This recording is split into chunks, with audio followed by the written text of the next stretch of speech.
That's football, okay? He's had a hard time doing that this season. Good stuff from Giardi, as always. Jens, which former Patriots player, if there was one, obviously Bill Belichick, gets a lot of sleep at night. He's not losing sleep over anybody really in the NFL with his track record. Let's say he did lose some sleep at night over one of these Titans. Who would it be? The way you say that, I can't stop thinking about Belichick sleeping at night. I picture him in like Dickensian pajamas with like a nightcap. Does he have a hat? No, with the little ball on the end. Yeah, exactly. And then like a candlestick.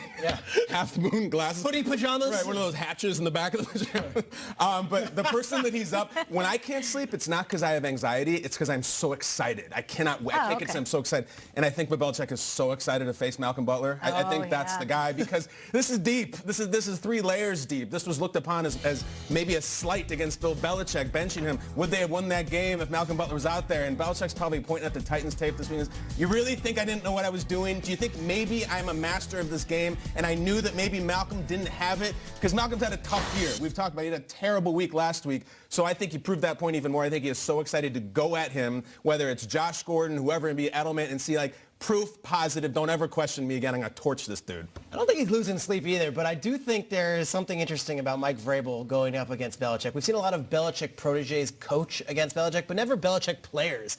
This is the first one that a former Belichick player is coaching against him. So he's been in the locker room. He's been giving those speeches, and it's not one of those where you're in the coach's room. It's actually a guy in the locker room. Yeah. If I'm Vrabel, I'm thinking about, okay, who's had success against this guy who knows him pretty well? Patricia won earlier this year, but I think of the man who's right next to Bill Belichick. I think of Josh McDaniels, and I think of the time that Josh McDaniels played Bill Belichick in a game when they were both coaches, and this is how McDaniels reacted.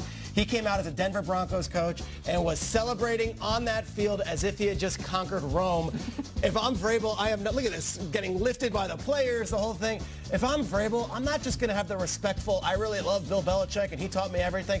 I want to go there and I want to stomp on him and say, you know what, coach, you taught me some things, but I can have an even better day than you. If I'm Vrabel, I'm motivated. And if I'm Belichick, I'm thinking it's a little different wrinkle than just one of my old coaches that I taught. This is a player that I groomed and saw succeed. You're right about that. You know, going back to what you said, Kyle, I picture him in the same type of pajamas, but with the little back flap out, because the rest of the league's been looking at his rear end this whole time. Because he's been... You got him in the outhouse. That's exactly what it is. Here's the thing about Bill Belichick. You asked the question, who is he losing sleep over?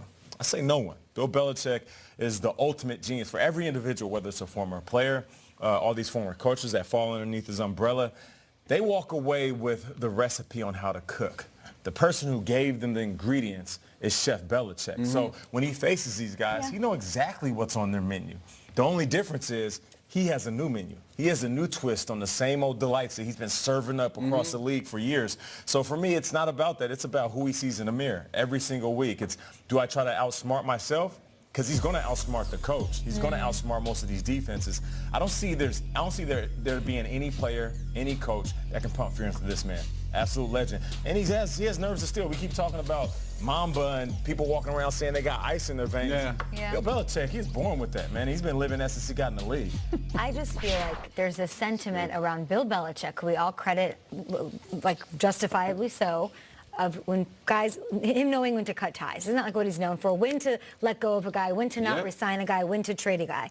So, I'll make my point a little bit later, guys. We gotta go right now. Hashtag G in the feet. Somebody else knows when to cut the segment, No, I think Deion Lewis is going to keep him up at night, because you look at guys like Malcolm Butler who are struggling, like you mentioned, or even guys like Nate Solder with the Giants, or Danny Amendola, or Shane Vereen, or Ridley. All of these guys, he leaves them at the right time, except Deion Lewis. Because Deion Lewis is the one on the field who's the most versatile player, I think, on that team, and the one who's crushed it the last 2 weeks with multiple touchdowns, averaging over 135 yards a game the past 2 weeks. So he's the one guy that can sort of stand and be like, I'm not, you know, the guy that cut that you should have resigned me. I should have been there. And they're also allowing a lot of points to running back. So play Deion Lewis in that matchup on Sunday. We'll be back right here.